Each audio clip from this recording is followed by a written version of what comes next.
Bienvenidos y bienvenidas todos y todas a La Montuca Republicana. Les saluda su amigo Diógenes el Catracho. En esta ocasión quiero compartir con ustedes un análisis que realizó Francisco Saravia, economista e investigador del CESPAD, que se titula Honduras. ¿Qué tan inteligente es el plan de reapertura que proponen los grupos de poder? Dicho artículo fue publicado el pasado 31 de mayo de 2020 en la página oficial del Centro de Estudios para la Democracia, y encuentro oportuno no solo compartir el enlace con el texto, que lo pueden encontrar en la descripción, sino también difundir su contenido por este medio, pues que YouTube nos permite. Pues bien, en materia. Durante esta semana que finalizó, la crónica anunciada de la reactivación económica y el desconfinamiento mostró su velo cuando el gobierno anunció que comenzaría a poner en práctica el llamado Plan de Apertura Inteligente Económica y Social. A sugerencia de una comisión interdisciplinaria y de mesas de trabajo, de nuevo excluyente y alineada al gobierno nacionalista en el poder. El plan comienza a partir del 1 de junio, con una fase inicial consistente en preparativos y capacitación a los trabajadores en materia de bioseguridad y cuidado de los clientes, para abrir las actividades económicas el lunes 8 de junio a nivel nacional, aunque con diferentes medidas en 3 zonas seleccionadas del país. Entre una de sus modalidades, el número de trabajadores reincorporados parte de un 20% del personal y cada 15 días se irá incrementando en un 20% más. La cúpula empresarial del Consejo Hondureño de la Empresa Privada, COEP, había comenzado a gestar su estrategia de reapertura con la complicidad gubernamental desde las primeras semanas de confinamiento, aunque lo negaron en un comunicado del 8 de abril. Aquellos rumores se confirmaron después cuando los equipos integrados por el COEP y el gobierno, a través de las llamadas mesas de trabajo, comenzaron a anunciar los protocolos de bioseguridad para diversas actividades, previo y en el contexto de una amplia estrategia mediática para convencer a la ciudadanía de la necesidad de activación económica que, sin embargo, continuó desconfiada de la medida. En esta última semana de mayo, el sector de transporte, con su capacidad de movilización y bloqueo de la ciudad capital, apuntaló esa estrategia, pese a estar al margen de las mesas de trabajo, con tomas durante 2 días de las principales avenidas y arterias viales que dieron el puntillazo final para que el gobierno y el COEP anunciaran sin cortapistas su anhelado plan. La ciudadanía, sin embargo, ha acrecentado su incertidumbre y desconfianza en la gestión gubernamental, pese al pretendido ablandamiento mediático. ¿Qué posibilidades tiene este plan de ser efectivo? Es decir, que revierta las tendencias de contagio y mortalidad del COVID-19 y asegure la reactivación económica y social interrumpida por la pandemia. La comunidad de expertos, más allá de y en contra del consenso de la Comisión Interdisciplinaria y las excluyentes mesas de trabajo del gobierno, ha insistido en que la apertura de las economías requieren 2 condiciones sustantivas que parecen ausentes en Honduras: suficientes pruebas de contagio y aseguramiento de las actividades de primera línea en saneamiento y alimentación. Por otro lado, los países más exitosos en el combate al COVID-19, como Taiwán, Corea del Sur y China, pero también de los países europeos, han confirmado que estas condiciones son fundamentales, a lo que han sumado el uso de tecnologías para la detección del contagio y el control de los infectados. En el mismo sentido, la OMS ha advertido sobre los riesgos de una reapertura prematura de la economía. Lejos de esas condiciones, el contexto de la pandemia en el país es de un contagio en ascenso. En la medida en que se han ido incrementando las pruebas de detección, cuando se sabía que Honduras era el país centroamericano con menores pruebas realizadas. En el cierre de esta semana, además, los datos mostraron que el epicentro de la epidemia, que es el departamento de Cortés, por primera vez fue desplazado en los resultados de contagio diario por Francisco Morazán, tal como lo habían advertido los pronósticos durante las semanas previas.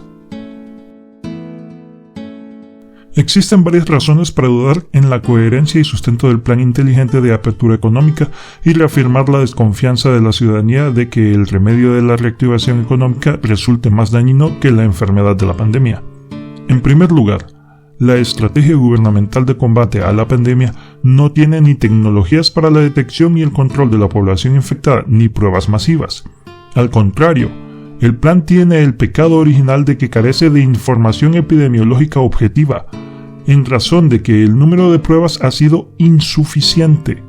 Como lo señala la prensa del 23 de abril de 2020, el país no dispone de información cuantitativa con base científica que le permita desarrollar una estrategia efectiva ni transparente que sirva a los expertos para formular propuestas. En este marco resultan reveladoras las declaraciones de uno de los principales promotores e interesados del plan, Juan Carlos Sicafi, en el programa de Frente a Frente del 6 de mayo. Yo creo que el confinamiento ha sido importante y que ha aplanado la curva. Y le voy a decir por qué. O sea, ¿por qué creo yo? Como hemos hecho tan pocas pruebas en el país, nosotros no podemos dar un resultado de cómo está. Pero definitivamente hicimos el confinamiento desde el caso 1. Y eso tiene que haber ayudado. Que no podemos corroborarlo porque no tenemos suficientes pruebas o no se han hecho suficientes pruebas, esa es otra cosa. Pero yo sí creo de que eso ha servido mucho. Y es por eso de que tenemos que empezar a pensar en una desescalada. En segundo lugar, el país no dispone de las condiciones exigidas para el aseguramiento de que la apertura de la economía se haga de manera segura. En un prototipo de valoración de estas condiciones, elaborado por el Banco Mundial, se señala como un indicador clave para dicha reapertura que las tendencias de propagación se hayan reducido, lo cual es lejano en Honduras. Las estadísticas muestran, al contrario, una expansión. Los casos de infectados que para finales de abril equivalían a 804, al final de mayo ascendieron a 5.094, es decir, se quintuplicaron. Más preocupante aún es que la proyección del modelo matemático de la Dirección Médica Nacional del Instituto Hondureño de Seguridad Social, la cual proyectaba que para finales de junio habrían unas 5.000 personas contagiadas de COVID-19, con unos 500 pacientes en la unidad de cuidados intensivos, pero este valor ya había sido rebasado al 30 de mayo, con los 5.094 contagiados. El otro indicador clave, que tampoco se cumple, es que la salud pública y los sistemas de atención en salud estén listos para contener nuevos brotes y atender a los pacientes, lo cual implica hacer pruebas, rastrear contactos y aislarlos, capacidad para hacer pruebas a los trabajadores de salud, entre otros, y disponibilidad de camas de UCI, ventiladores y otros equipos médicos. La carencia de estos hechos ha sido ampliamente denunciada por el gremio de médicos y enfermeras, pese a que el gobierno lo ha negado persistentemente. Un subindicador crítico es la creciente cantidad de médicos y enfermeras que han sufrido contagios del virus. Finalmente, entre otros factores, el plan se basa en la capacidad de las empresas para cumplir los protocolos de bioseguridad y del gobierno para la supervisión de su cumplimiento. Pero estas condiciones no son de fácil acatamiento dadas las carencias en ambos sectores. En el caso de las empresas es significativo el ejemplo del sector transporte, que en protocolos previos exigiría un pasajero por cada asiento, reduciendo de 60 a 30 la capacidad de pasajeros transportados. Esto es improbable, por el lado de la oferta, dado el histórico incumplimiento de estos acuerdos, para el caso, prohibición de pasajeros parados en los buses, pero también de la demanda, pues para que ésta no se desborde, exigiría el doble del parque de buses y eso es improbable dado el monopolio, tutelado por subsidios gubernamentales en este sector. Pese a su imposición, la estrategia reaperturista y su intención de forzar el retorno de la vieja normalidad no las tienen todas consigo. Las raíces de la pobreza, la exclusión y el descontento popular que la pandemia ha exacerbado pueden explosionar en una nueva crisis, si la prioridad puesta ahora en la economía sobre la sanidad resulta fallida.